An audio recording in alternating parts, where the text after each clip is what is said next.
अमरावती स्थानीय प्राधिकरण निर्वाचन क्षेत्र के विधान परिषद चुनाव में महायुति के उम्मीदवार प्रवीण पोटे ने शानदार प्रदर्शन करते हुए लगातार तीसरी बार जीत दर्ज की है। 421 वैध मतों से पोटे को 390 वोट मिले, जबकि उनके प्रतिद्वंदी नीलेश विश्वकर्मा को केवल 31 मतों से संतोष करना पड़ा। कांग्रेस उम्मीदवार हर्षजीत देशमुख का खाता भी नहीं खुल सका। मतगणना के दौरान 6 वोट अवैध घोषित किए गए। इस प्रचंड जीत के साथ प्रवीण पोटे ने क्षेत्र में अपना राजनीतिक वर्चस्व कायम रखते हुए नया कीर्तिमान स्थापित किया है। चुनाव परिणाम घोषित होते ही महायुति कार्यकर्ताओं में उत्साह की लहर दौड़ गई। समर्थकों ने मिठाइयां बांटकर ढोल नगाड़ों के साथ जश्न मनाया और आतिशबाजी की।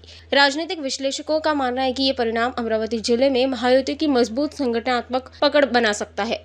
आज 390 जी मतं आहे, 90 चांगली मतं आहे आणि माझी जी निवडणूक होती ही निवडणूक माझी नव्हती, ही नगरसेवकांनी माझ्याकरता निवडणूक लढली होती। त्या अनुषंगाने मला 390 मतं मिळाली। मी सगळ्या मतदारांचा मनापासून आभार व्यक्त करतो की त्यांनी मला चांगली मतं दिली आणि चांगला भरभरून पाठिंबा दिला। आता राहिला प्रश्न की 31 मतं कुठे गेली?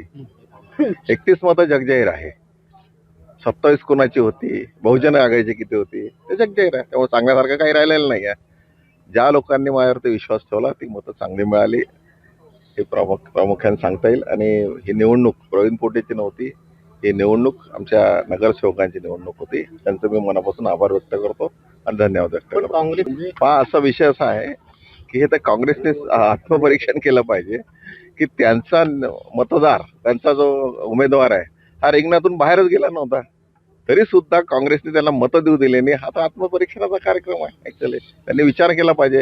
याच्यामध्ये एक मंत्री आहे, कॅबिनेट मंत्री आहे, या लोकांनी विचार केला पाहिजे की बाबा असं का केलं की एक सुद्धा मत ते काँग्रेसला देऊ शकले नाही आणि उलटे मतं थांबवून ठेवले।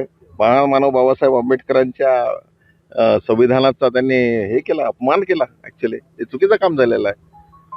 म्हणजे जे व्हीप काढला होता शहरवाल्यांनी, व्हीप तर लागू होऊ शकत नाही। काँग्रेसने व्हीप काढलेला आहे तो कुठल्याही परिस्थितीमध्ये चुकीचा आहे, कारण व्हीप त्याच ठिकाणी वापरला जातो। त्या ठिकाणी आपण हॉलमध्ये हात वर करून जेव्हा मतदान मागतो तेव्हा व्हीप वापरला जातो। जे मतं जे आपण हे करतो आवडत त्याला आतमध्ये म्हणजे न दाखवता गुप्त मतदान करतो, त्या मतदानामध्ये व्हीप लागूच होऊ शकत नाही, शक्यच नाही आहे। काँग्रेस पण त्यांनी स्वतः दाखवून दिले की काँग्रेस हे त्याच्या म्हणजे त्याच्या जो कॅन्डिडेट आहे त्याला मतं देऊ शकत नाही, त्यांनी प्रामुख्याने दाखवून दिलेलं आहे।